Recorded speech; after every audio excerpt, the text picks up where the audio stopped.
আমাকে অনেকেই প্রশ্ন করছে যে ম্যাম অ্যান্টি ইনফ্লামেশন ডায়েট নিয়ে কিছু বলুন, এটা কতটা ভালো কতটা কি।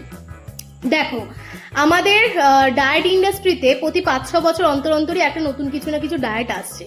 এখন সেটা একটা প্রযোজ্য হচ্ছে কি অ্যান্টি ইনফ্লামেশন ডায়েট, এবং সবাই এটা ভাবতে শুরু করে দিয়েছে যে এটা এমন একটা অমৃত যে এটা করলেই আমার সমস্ত কিছু সব ঠিক হয়ে যাবে।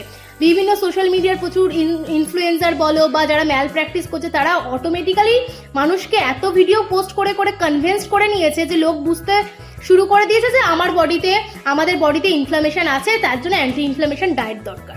The fact is inflammation is also needed.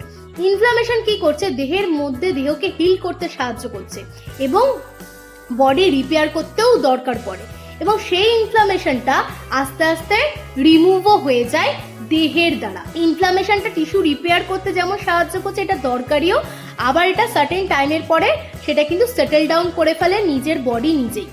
সুতরাং এমন কোনো ফুড বা এমন কোনো সিঙ্গেল ফুড বা সিঙ্গেল ডায়েট নেই যেটা তোমার এই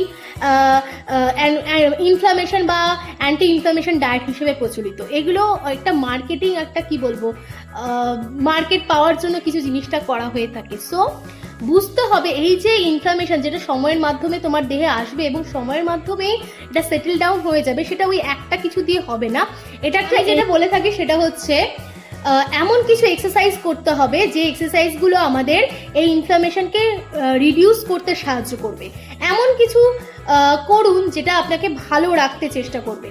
এমন নয় যে দুদিন আমি খুব এক্সারসাইজ করলাম এবং দুদিনের মধ্যেই আমি রোগা হয়ে যাব, এটা কিন্তু আপনাকে বাকি 4 দিন শুয়ে রাখবে। সুতরাং এক্সারসাইজ সবসময় গ্র্যাজুয়ালি ইনক্রিজ করতে হয়, চট জলদি নিজেকে রোগা হওয়ার কোনো দরকার নেই।